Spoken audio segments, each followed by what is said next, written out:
বিথি, এই দেখো আর্জেন্টিনার জার্সি কিনছি, আবার পতাকাও কিনছিলাম। তুমি সারাদিন সারা রাত কইছিলে? কোথায় ছিলাম মানে, আমরা যে আর্জেন্টিনার সাপোর্টার আছি এরা 200-300 বাইক নিয়ে পুরো বরিশাল শহরটারে শোডাউন দিছি। ব্রাজিলের সাপোর্টার আমাকে দেখে একা রাগ করে তাকাই পেয়েছে। আর আজকে যে কত বড় শোডাউন ছিল তুমি না দেখলে বিশ্বাসই করবে না।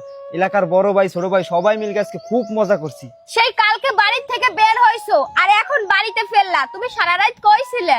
সারাদিনই তো শোডাউন করলাম, আর রাতে খেলা দেখতে দেখতে সকাল হয়ে গেছে। ভালোই লাগতেছে তাই না? তুমি যে কালকে বাড়ি থেকে গেলা, আমাও কি একবারও খবর লইয়ে দেখছো যে আমরা খাইছি নাকি খাই নাই? কোনো তো বাজার সদাইও করিয়ে দিয়ে যাও নাই, আর আমরা কিছু খাইও নাই। একটা সত্যি কথা বলবা, তুমি এই জার্সি আর পতাকা কয় টাকা দিয়ে কিনছো? জার্সি কিনছি 500 টাকা দিয়ে, আর একটা পতাকা কিনছিলাম 300 টাকা দিয়ে। তাহলে 500 আর 300 মোট হয় 800 টাকা। আর সারাদিন তো তুমি না খাইয়েছিলে না, কিছু না কিছু অবশ্যই খাইছো। আরো ভাই ব্রাদারের সঙ্গে ছিলা, আরো তো তোমার 2-5 টাকা খরচা হয়েছে। তাহলে বলো না তোমার মোট কত টাকা খরচা হয়েছে? সারাদিন আমি কি করছি না করছি একে তোমাদের কৈফিয়ত দিতে হবে?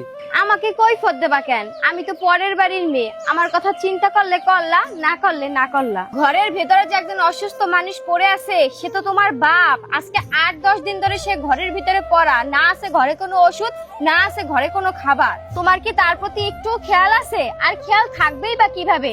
তোমার তো সেই বাবা নামক টাকার মেশিনটা এখন ঘরে পড়া, আর সে যদি এখন সচল থাকতো, টাকা ইনকাম করতো, তাহলে ঠিকই তুমি তাকে কদর করতা। যদি তোমার বাপের ভরে ভরে ধন সম্পদ থাকতো, তোমাদেরকে যদি অনেক করে দিয়ে যাইতে পারতো, তাহলে ঠিকই তোমরা তারে 2 বেলা কদর করতা। যে বাপ নিজে না খাইয়া তোমারে খাওয়াইছে, নিজে ছেঁড়া জামা কাপড় পরিয়া তোমারে ভালো জামা কাপড় পরাইছে, তোমার জন্য এই লোকটাই সারা জীবন পরিশ্রম করতে করতে আজকে বিছানায় অসুস্থ হয়ে পড়া। তুমি তার জন্য ওষুধ না এনে, ঘরে খাবার নাই, খাবার না এনে তুমি আর্জেন্টিনা ব্রাজিলের জার্সি নিয়ে ব্যস্ত। ছি, তোমার তো লজ্জা হওয়া দরকার। শোনো একটা কথা, বাবা হলো বটগাছের মতন, সে শেষ বয়সে ফল না দিতে পারলেও আমাদেরকে ছায়ার মতন আগলে রাখে।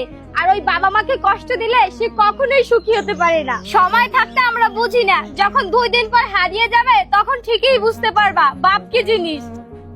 এই ভিডিওর মতন অনেক পরিবারই আছে যারা মা বাবার খোঁজ নেয় না, নিজের সংসারের খোঁজ খবর রাখে না, কিন্তু যখন বিশ্বকাপ আসে তখন 2 হাতে টাকা উড়িয়ে বেড়ায়। মা বাবা থাকতে মা বাবার মূল্য বুঝি না, যখন হারিয়ে যাবে তখন ঠিকই কাঁদি।